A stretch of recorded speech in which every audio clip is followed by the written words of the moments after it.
తెలంగాణలో ఫిరాయించిన ఎమ్మెల్యేల పైన అనర్హత వేటుకు సంబంధించి ఈరోజు 5 ఎమ్మెల్యేల పైన స్పీకర్ తుది నిర్ణయం తీసుకోబోతున్నారు. 10 మంది ఎమ్మెల్యేలు బీఆర్ఎస్ నుంచి కాంగ్రెస్ పార్టీలోకి వెళ్లారనేది అటు సుప్రీంకోర్టులో హైకోర్టులో బీఆర్ఎస్ పార్టీ పిటిషన్ దాఖలు చేసింది. సో 10 మంది ఎమ్మెల్యేలకు సంబంధించి స్పీకర్ పలుమార్లు గడువు విధించిన అంటే అటు కోర్టులు స్పీకర్ గడువు విధించాయి. 4 వారాలు డిసిషన్ తీసుకోమని ఒకసారి చెప్పాయి, 4 రోజులు డిసిషన్ తీసుకోమని ఒకసారి చెప్పాయి. హైకోర్టు సూచించింది, సుప్రీంకోర్టు సూచించింది. వీటన్నిటిని బేఖాతరు చేయడంతో సుప్రీంకోర్టు చాలా క్లియర్గా 4 వారాల్లో డిసిషన్ తీసుకోకపోతే మీరు సైతం అంటే స్పీకర్ సైతం జైల్లోనే నూతన సంవత్సర వేడుకలు జరుపుకోవాల్సి ఉంటుందనేది స్పీకర్ విషయంలో సుప్రీంకోర్టు జడ్జి మాట్లాడుకొచ్చిన పరిస్థితి. దీంతో రేపు సుప్రీంకోర్టు ఇచ్చిన గడువుకి చివరి తేదీ. సో 5 ఎమ్మెల్యేల పైన ఈరోజు మధ్యాహ్నం 3:30 సమయంలో ఒక తుది తీర్పు వెలువడే అవకాశం ఉంది. సో ఇప్పటికే అటు ఎమ్మెల్యేలకు సంబంధించినటువంటి అడ్వకేట్లకి స్పీకర్ నోటీసులు జారీ చేశారు. సో దాంట్లో అరకపూడి గాంధీ, తెల్లం వెంకట్రావు, బండ్ల కృష్ణమోహన్ రెడ్డి, ప్రకాష్ గౌడ్లు ఉన్నారు. సో గూడెం మహిపాల్ రెడ్డి కూడా ఉన్నాడు. వీళ్ళపైన అనర్హత పిటిషన్లపై ఈరోజు స్పీకర్ నిర్ణయం తీసుకునే అవకాశం ఉంది. రేపటితో సుప్రీం గడువు ముగుస్తుండటంతో స్పీకర్ తీర్పైన ఉత్కంఠ నెలకొంది. సో ఈ 5లో తెల్లం వెంకట్రావు విజువల్ మనం చూస్తున్నాం, కండువా కప్పుకున్న విజువల్. ఆ తర్వాత దానం నాగేందర్, ఆ తర్వాత అరకపూడి గాంధీ, ప్రకాష్ గౌడ్, తెల్లం వెంకట్రావు, ప్రకాష్ గౌడ్, అరకపూడి గాంధీ అండ్ ఇప్పుడు గూడెం మహిపాల్ రెడ్డి, బండ్ల కృష్ణమోహన్ రెడ్డి. ఈ 5కు సంబంధించిన ఎమ్మెల్యేల అడ్వకేట్లకు ఇప్పటికే నోటీసులు జారీ చేశారు. మధ్యాహ్నానికల్లా వారు స్పీకర్ కార్యాలయం దగ్గరికి వచ్చే అవకాశం ఉంది. మళ్ళీ ఒకసారి తుది తీర్పు వెలువరించే అవకాశం కనబడుతోంది. ఇప్పటికే పలుమార్లు విచారణ జరిగింది. అంటే మీరు వివరణ ఇవ్వండి అని చెప్పి వివరణ కోరగా పలుమార్లు అటు ఎమ్మెల్యేలకు సంబంధించిన అడ్వకేట్లు కానివ్వండి ఎమ్మెల్యేలు కూడా వివరణ ఇచ్చారు. ఏకంగా సుప్రీంకోర్టులో సైతం అఫిడవిట్ దాఖలు చేశారు. బండ్ల కృష్ణమోహన్ రెడ్డి లాంటి వ్యక్తి సుప్రీంకోర్టులో అఫిడవిట్ దాఖలు చేశారు. ఆయన గూడెం మహిపాల్ రెడ్డి అఫిడవిట్ దాఖలు చేశారు. మేము ఏ పార్టీకి వెళ్ళలేదు, మేము బీఆర్ఎస్లోనే ఉన్నామని రకంగా వీరంతా చెప్పుకొచ్చారు. ఏకంగా బండ్ల కృష్ణమోహన్ రెడ్డి అయితే కాంగ్రెస్ పార్టీ ఫ్లెక్సీలో తన ఫోటో వేసినా కూడా కేసులు నమోదు చేశారు. ఆయన కంప్లైంట్ ఇచ్చి పోలీసుల చేత కేసులు నమోదు చేయించారు. సో అటువంటి ఒక సిచ్యువేషన్ అంటే కనీసం వాళ్ళు పార్టీ మారారు, కండువాలు కప్పుకున్నారు. కండువాలు కప్పిన తర్వాత మీడియాతో మాట్లాడుకొచ్చారు. ఎందుకు వచ్చారంటే నియోజకవర్గ అభివృద్ధి కోసం ముఖ్యమంత్రి రేవంత్ రెడ్డి సమక్షంలో కాంగ్రెస్ పార్టీ చేసినటువంటి పథకాలు, కాంగ్రెస్ పార్టీ యొక్క ప్రభుత్వ తీరు నచ్చి మేము జాయిన్ అయ్యామని చెప్పి అందరూ చెప్పుకొచ్చారు. స్వయంగా అరకపూడి గాంధీ లాంటి వ్యక్తులైతే నేనే ఆయన జాయిన్ అయిన తర్వాత ముఖ్యమంత్రి రేవంత్ రెడ్డి నివాసం దగ్గర ఆయన పార్టీ కండువా కప్పుకున్న తర్వాత నేనే ఆయనతో ఇంటర్వ్యూ చేసినప్పుడు కూడా ఆయన స్వయంగా ఎందుకు చేరారంటే 60 కోట్ల రూపాయలు ఇస్తానడం ఆ నియోజకవర్గ అభివృద్ధి కోసం, అందుకే నేను పార్టీ మారనని చెప్పుకొచ్చిన దాఖలాలు కూడా ఉన్నాయి. సో ఇటువంటి సిచ్యువేషన్ ఉంది. కానీ వాళ్ళు పార్టీ మారినా కూడా మారామని చెప్పుకోలేని ఒక లిటరల్లీ దౌర్భాగ్యమైన పరిస్థితిలోనే ఉన్నారు. వాళ్ళు ఏ పార్టీలో ఉన్నారన్న మాటని చాలా గట్టిగా ఘంటాపదంగా చెప్పలేకపోతున్నారు. సో ఈరోజు 5పై డిసిషన్ వస్తున్న నేపథ్యం ఎలా ఉంటుందో చూడాలి. మా ప్రతినిధి మధు ఉన్నారు. మధు, సో ఈరోజు 5 ఎమ్మెల్యేల పైన గూడెం మహిపాల్ రెడ్డి, తెల్లం వెంకట్రావు, అరకపూడి గాంధీ, ప్రకాష్ గౌడ్ అండ్ బండ్ల కృష్ణమోహన్ రెడ్డి ఈ 5 పైన స్పీకర్ తుది నిర్ణయం తీసుకోబోతున్నారు. సో స్పీకర్కి సుప్రీంకోర్టు ఇచ్చిన గడువు రేపటితో చివరి తేదీ అన్నట్టు తెలుస్తోంది. సో 10 మంది ఎమ్మెల్యేల పైన ఆయన నిర్ణయం తీసుకోవాల్సి ఉంది. కానీ 5 పైన తీసుకుంటున్నారు. ఏదైనా టెక్నికల్గా అంశాలు ఉన్నాయా? 5 పైన డిసిషన్ తీసుకొని ఇంకో 5 పైన తర్వాత మళ్ళీ తీసుకునే అవకాశం ఉందా? ఎగ్జాక్ట్ ఈ రోజు మరి తీర్పు స్పీకర్ ఎలాంటి నిర్ణయం ప్రకటించనున్నారు అనేటువంటి కాస్త ఉత్కంఠ కొనసాగుతుంది. యాక్చువల్గా చెప్పాలంటే ద బిగ్గెస్ట్ సంబంధించినటువంటి నిర్ణయం ఈ రోజు స్పీకర్ కనుక తీసుకుంటే ఈ 5 పైన అనర్హత వేటుపడేటువంటి అవకాశం ఉంటుంది. ఈ 5 మంది ఎమ్మెల్యేలు కూడా ఈ రోజు ప్రకటించబోయేటువంటి ఈ 5 మందిలో తెల్ల వెంకట్రావు కానీ, ప్రకాష్ గౌడ్ కానీ, గూడెం మహిపాల్ రెడ్డి, తర్వాత ఈ ఎమ్మెల్యేలకు అరికపూడి గాంధీ వీరిపైన కనుక నిర్ణయం ప్రకటిస్తే వీరు గతంలో చేసినటువంటి స్టేట్మెంట్ పరిగణలోకి తీసుకుంటే అంటే పార్టీ మారాము, అభివృద్ధి కోసం మారామనేటువంటి స్టేట్మెంట్ చేశారు వీళ్ళంతా కూడా, బండ్ల కృష్ణమోహన్ రెడ్డి వీళ్ళంతా కూడా. కాబట్టి అసలు చర్చ అయితే కొనసాగుతా ఉంది. వికరణ నుంచి తప్పించుకునేటువంటి ప్రయత్నంలో భాగంగా వాళ్ళు అడ్వకేట్స్ పెట్టుకున్నారు. ఫిరాయింపుకి సంబంధించినటువంటి విషయంలో వాళ్ళు వాదనలు విన్నారు. సుప్రీంకోర్టు గైడ్ లైన్స్ చాలా క్లియర్ గా ఉంది. రేపు తుది సమయం ఇచ్చింది. రేపట్లో ఒక 4 వారాల గడువు కాబట్టి నిర్ణయం తీసుకోవాల్సినటువంటి అనివార్య పరిస్థితి ఉంది. ఇంకా మిగతా వారికి ఇంకా కాస్త సమయం ఎక్స్టెండ్ అయినటువంటి సిచ్యువేషన్ కనిపిస్తా ఉంది. ఒకటి కడియం శ్రీహరి కానీ, దానం నాగేందర్ కానీ, ఇంకా కొద్దిమంది పార్టీ ఫిరాయింపు ఎమ్మెల్యేల పైన కూడా నిర్ణయం ప్రకటించే అవకాశం ఉంది రేపట్లోగా.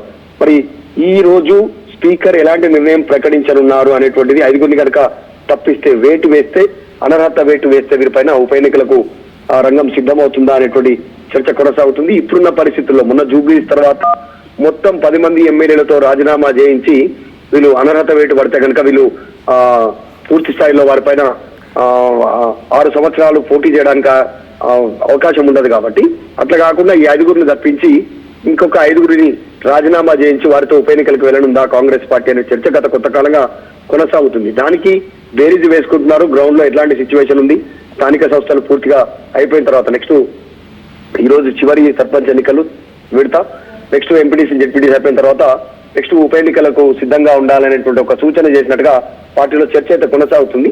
దానికి సుముఖంగా ఉన్నటువంటి వాళ్ళలో పార్టీ ఫిరాయింపులో దానం నాగేందర్ కడియం. కానీ చాలా సార్లు కాంగ్రెస్ పార్టీ నాయకులు కానివ్వండి, 1-2 సార్లు ఒక ఇంటర్వ్యూలో లేకపోతే అక్కడక్కడ చిట్చాట్లో కూడా స్పీకర్ మాట్లాడుతూ వారు టెక్నికల్ గా కాంగ్రెస్ పార్టీలో లేరు, బీఆర్ఎస్ పార్టీతోనే ఉన్నారు, ఈ మాట చెప్పుకొచ్చారు. సో ఇప్పుడు టెక్నికల్ ఆస్పెక్ట్స్ లోనే కదా స్పీకర్ నిర్ణయం తీసుకునేది. సో ఈ టెక్నికల్ ఆస్పెక్ట్స్ కనుక ఆయన పరిగణలోకి తీసుకొని ఆయన డిసిషన్ ఆల్రెడీ చిట్చాట్లో ఒక ఇంటర్వ్యూలో చెప్పినప్పుడు ఆ మాటల్ని మళ్ళీ రిపీట్ చేస్తే 5గురు సేఫేనా? 5గురు సేఫ్ జోన్ లో ఉన్నట్టేనా?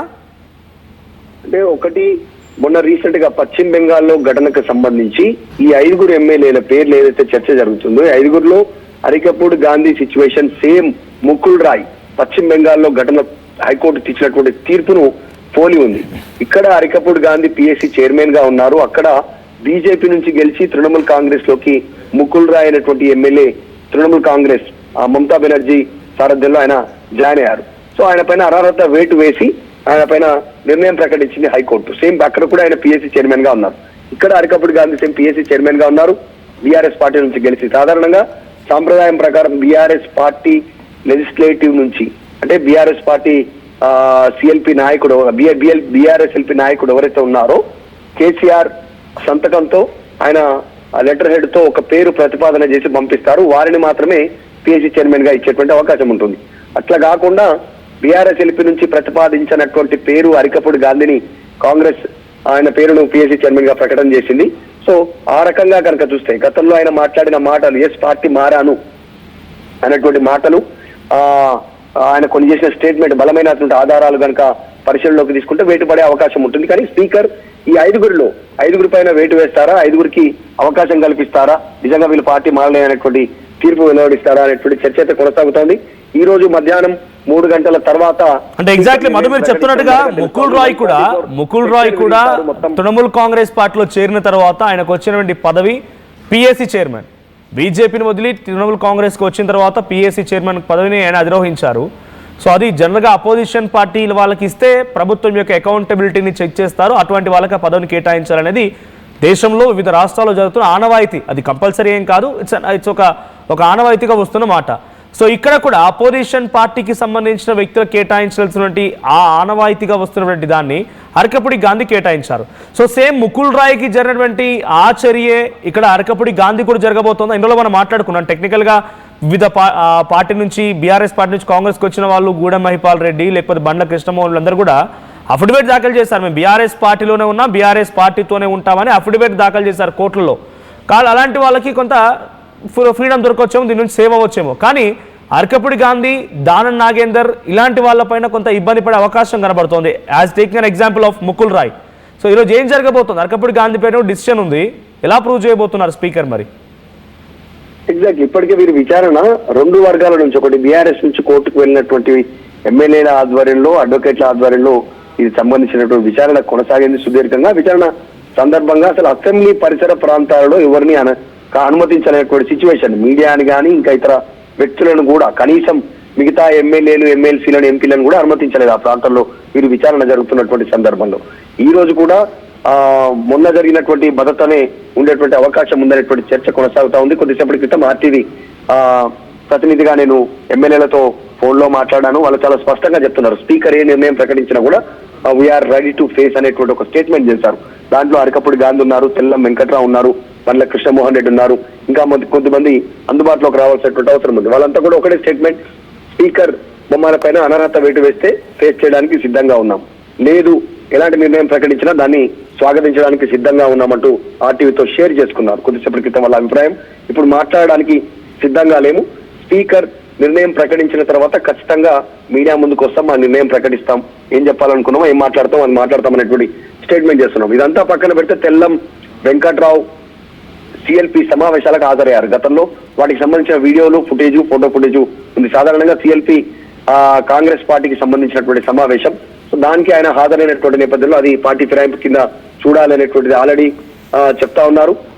బీఆర్ఎస్ పార్టీ తరఫు నుంచి కోర్టుకు వెళ్ళినటువంటి సందర్భంలో ఇటు అరికపూడి గాంధీ విషయం కానీ, ప్రకాష్ గౌడ్ గతంలో చేసిన స్టేట్మెంట్స్ కానీ, గూడెం మైపాల్ రెడ్డి చేసినటువంటి స్టేట్మెంట్స్ కానీ, బండ్ల కృష్ణమోహన్ రెడ్డి కూడా గతంలో చేసినటువంటి స్టేట్మెంట్స్, గద్వాల నియోజకవర్గంలో జరుగుతున్నటువంటి గొడవల నేపథ్యంలో నేను పార్టీ మారాను, అభివృద్ధి కోసం మారనేటువంటి స్టేట్మెంట్స్, వీడియో ఫుటేజ్ ఉంది. వాటిని కనుక పరిగణలోకి తీసుకుంటే 5 పైన వేటు పడే అవకాశం ఉంది. కానీ మరి స్పీకర్ ఎట్లాంటి నిర్ణయం అనౌన్స్మెంట్ చేస్తారనేటువంటిది ఒక ఉత్కంఠ ఉంది. కొద్దిసేపట్లో తేలిపోను.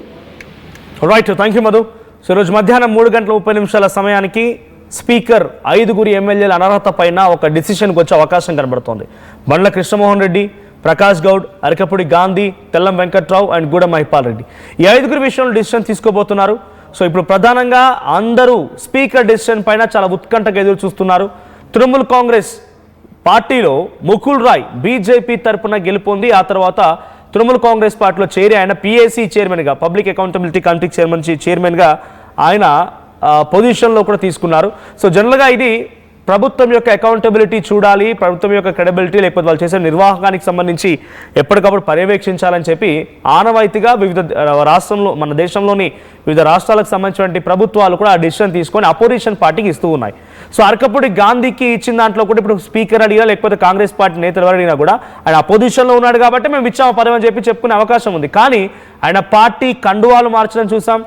వివిధ మీడియాలతో కూడా ఆయన మాట్లాడుతూ నేను అభివృద్ధి కోసమే కాంగ్రెస్ పార్టీలో చేరాలని చెప్పిన మాటలు చూసాం. కానీ టెక్నికల్గా స్పీకర్ చెప్తున్న మాట కానివ్వండి, కాంగ్రెస్ పార్టీ చాలా బలంగా ఒక డెసిషన్లో ఉన్న మాట ఏంటంటే, ఐడియాలజికల్గా వాళ్ళ ఒక ధైర్యం ఏంటంటే వాళ్ళు టెక్నికల్గా ఇంకా బీఆర్ఎస్ పార్టీతోనే ఉన్నారు కాబట్టే వారిపై ఎటువంటి డిసిషన్ తీసుకోవడానికి అంత ఈజీ కాదు అని చెప్తున్నారు. కానీ ముకుల్ రాయ్ విషయంలో కూడా టెక్నికల్గా బీజేపీతో ఉన్నప్పటికీ తృణమూల్ కాంగ్రెస్లో ఆయన పార్టీ కండువాలు మార్చడం, మమతా బెనర్జీ ఒక మంచి సభా సమావేశంలో కూడా ముకుల్ రాయ్ లాంటి వ్యక్తి పార్టీలో చాలా కీలకమైన నాయకుడు అని చెప్పి అనౌన్స్ చేయడం, ఆ తర్వాత ఆయనకి పిఎస్సి చైర్మన్ ఇవ్వడం, కోర్టుకు వెళ్ళిన తర్వాత west Bengal court, Calcutta high court చాలా క్లియర్గా ఆయనని కొట్టిపారేయడం, అనర్హత వేటు వేయడం. సో అటువంటి డిసిషన్ జరిగింది కాబట్టి ఆ కేసు ఉదాహరణగా తీసుకొని ఇప్పుడు స్పీకర్ ఆయన డిసిషన్ ఇస్తారా?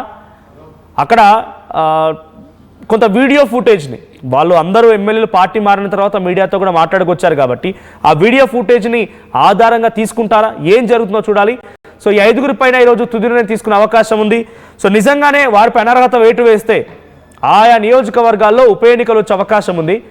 జూబ్లీ హిల్స్ మాదిరిగా మళ్ళీ ఉప ఎన్నికలు వస్తే అధికార కాంగ్రెస్ పార్టీ వైపుగా మీరు నిలబడతారా, లేదా బీఆర్ఎస్ పార్టీ వైపుగా ఉంటారా? మీ అభిప్రాయం ఏంటో కామెంట్ చేయండి. ఈ 5 ఎమ్మెల్యేల పైన సాయంత్రానికల్లా స్పీకర్ నిర్ణయం తీసుకునే అవకాశం ఉంది. మరి ఎటువంటి నిర్ణయం తీసుకుంటారో చూడాలి.